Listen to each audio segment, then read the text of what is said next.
Hello, welcome to a new episode of Fettling Flames. My name is Precious. As usual, I'm your host here, and it's a pleasure to have you on this platform. Today, on a new episode of Fettling Flames, once again, I'm going to be kindling subtle fires with an intent to rend you to wholeness. And today, we're going to be talking about the issue of body count. And I'd like to start by asking a question. Is it body count or is it spirit count? Now, the concept of body count is something that has become very prevalent over the years. And for a better understanding, body count simply implies the number of persons a person has had sexual relations with. This is a term that has become a thing of pride among younger people. We live in a time where sexual exploration and experiences have become something that people boldly talk about, people compete about, and people like to show off about. And that has resulted in the fact that certain persons have been boxed into shame and into guilt and into inferiority because they do not have these experiences. One thing that is very critical about the issue of body count is that it is something that is being seen as fun. It's something that is being seen as coming into adulthood. It is being seen as a form of expression and getting to find out who you really are. However, this is a deceptive way of looking at it. As a matter of fact, sexual relationship is deeper than just two people having a physical intimacy. It is deeper than fun or exploring. It goes beyond exploration to something that has not just a current impact, but a lifetime impact. Sexual activity outside the confines of clearly appropriate system of marriage is not just a confusion, it is a battle. The meeting of two people is not just the meeting of two people, it is the clashing of bloodlines. It is the coming together, the exchange, the mixture of generations. Sex is a gateway. One of the fastest ways that you can access another person, spirit, soul, and body, is by sexual intercourse. And it is very important we understand this so that we are able to make a choice about whom you are going to have that relationship with. I'd like to highlight 7 things that can happen to a person if you have sexual relationship with somebody who is not your legitimate husband or wife. So this can be premarital sex, extramarital sex. Number 1 is that every time you have sex the wrong way, you corrupt your genetic makeup. Our bodies carry information. Our bodies carry data about us, who we are, where we came from, and potentially where we are going, whom we are going to become in the future. When you have a sexual intercourse with somebody who is not your wife, who is not your husband, you are simply corrupting the file of whom you are. You are not just a person. You are a generation. You are a bloodline. There are people that are going to come through you. You're going to have children. And there are people whose future and destiny is dependent on you. When you have illicit sex, illegitimate sexual intercourse, you corrupt the file of whom you are. Because you mix up with someone else and you download information of who they are into your own life. Now, every time that sex happens, there is a giving and a taking. So there is an exchange. You give somebody what you have and you take whatever that person have. And the components of what you take and give includes spiritual, emotional, psychological, mental. You give out contents of your spirit, contents of your soul, and contents of your body. And at the same time, you take in contents of their spirit, contents of their soul, contents of their body, in addition to their biological contents. Sexual activity is not just a mixture of blood and genetic material. It's a mixture of spirits. So every time that activity happens, there is a genetic crossbreeding. The second thing that happens with illegitimate sexual activity, opening of spiritual gateways. There are 4 major spiritual activities that happen to a person who has had a sexual encounter illegitimately. The first one is suppression. There is an automatic reduction in value, in ability, in content. There is reduction in productivity, in mental capacity and functioning, automatically.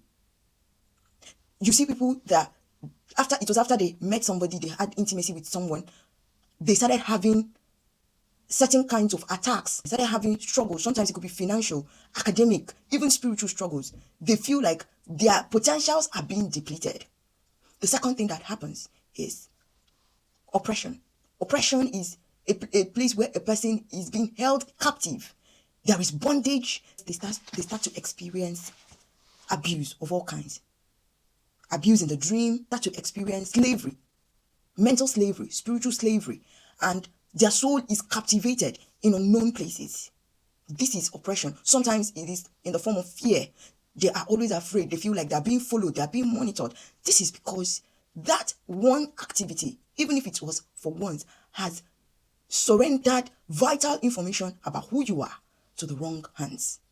The next one is obsession. Now, obsession has to do with the captivation of the mind, where the person is having uncontrollable craving, uncontrollable desire, insatiability, that leads to a loss of sense of focus, productivity, coordination, and organization. They find it difficult to focus. If they are students, every time they open their book, they see the picture of that person. They have those images of what has happened between them and this person, haunting them. Sometimes those thoughts become predominantly occupied in their minds, and they find it difficult to disassociate themselves from such thoughts. The next one is possession. Now, when a person who is possessed, who has demonic spirits living in them, has sexual intercourse with another person, there is a direct transfer and impression of those spirits into that person.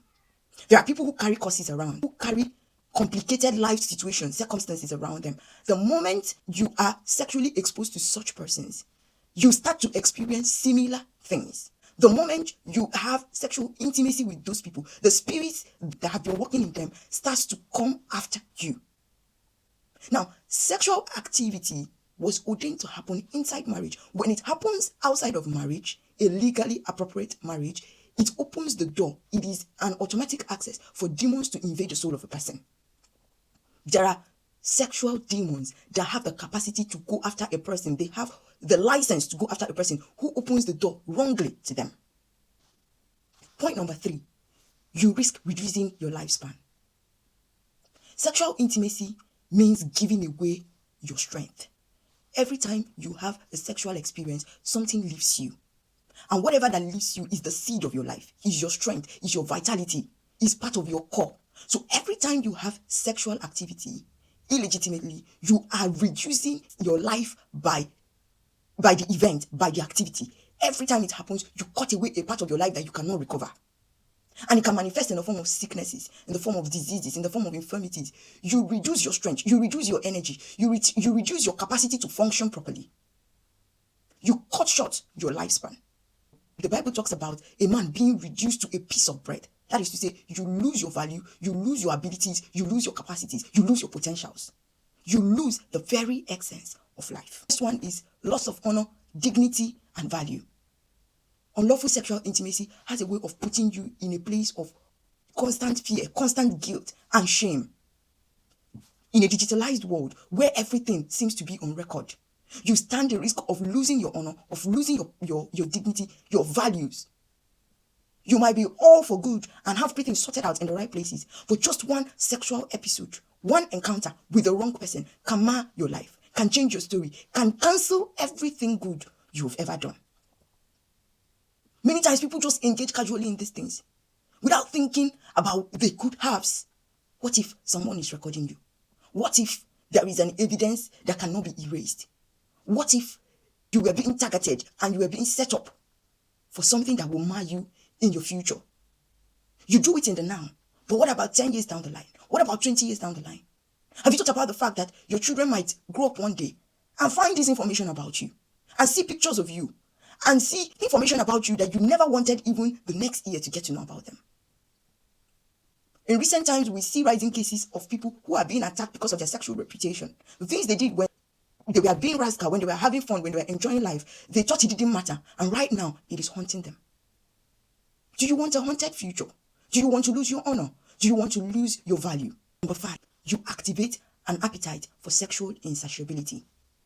Today, we are having ongoing discussions about how people are not getting satisfied in marriage. People are coming out to discuss their sexual woes in marriage because before they got married, they tasted so many people.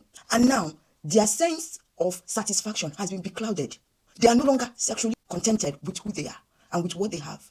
They are now in the battle of comparison of what they have, of what they experience with the person they are married to. The crave seems to be unfulfilled because they open themselves to multiple people. We are all different and we're created different. And the experience of sexual intimacy is something sacred, meant to be experienced only within the four walls of a marriage environment. Something that is meant to be explored between two married people in a godly way. But when it has been explored with several people, it becomes difficult to have a clear view of what was actually meant to be. Number 6, the legitimization of promiscuity in your lineage. Everything you do, you put a signature for your children to potentially do them. Everything you engage in, every habit that you practice, you consciously or unconsciously legalize it to be a part of both your history and your future.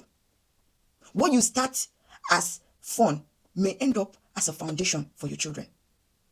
What you thought was a vibe will become a voice speaking in the lives of future generations. Whatever becomes a habit for you today becomes a nature for your children tomorrow. It starts with you, but it can span into destinies, into nations. We read the story of David and how he took Bathsheba, somebody's wife, and how that multiplied. His children did it. His children did it. When it came to his turn, the turn of his son Solomon, he took multiple wives. Now, that problem did not start with David. It started with Judah. Judah, the fourth son of Jacob, he had a history of wrong sexuality. He was later able to correct it, but the impact never left his bloodline. In his older years, which I believe was something he had done in younger years, so it was not difficult for him to continue it. In his older years, after his wife died, he went looking for an harlot, and unfortunately he slept with his daughter-in-law, Tamar. When he got to that point, he saw his wretchedness and he was able to make amends. But it didn't stop the fact that every child that came through the lineage of Judah had to struggle with sexual immorality. David had to struggle with it. Solomon had to struggle with it. Amnon's case was terrible because he went as far as raping his sister. One of his sons later had to sleep with his concubines, his father's wives, on the rooftop. Because one person opened the door. If Judah had the opportunity to see his future, to see his children, he would not have engaged in such act. But that's the consequence of sexual immorality. It opens doors that might be very difficult to shut in the future. The last point. You stand the risk of death. Sexual immorality kills, spiritual death and even physical death. Whether you die spiritually, you are alienated from God, you lose touch with heaven. You can't connect with God. You can't have illegitimate sex and have the boldness to pray. If you do, then something is wrong. Gradually, you would separate from God. And that spiritual death, over time, will translate into physical death. You lose your sense of wholeness. You lose your sense of living. You see people, they battle with their health, incurable diseases, things that have no explanation.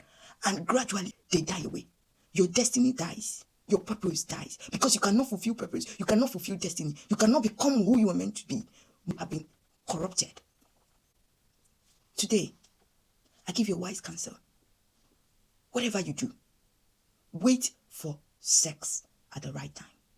If you have engaged in any sexual activity outside the confines of marriage, please, you need help. You need prayers. You need counseling. You need to undo the things that have been done.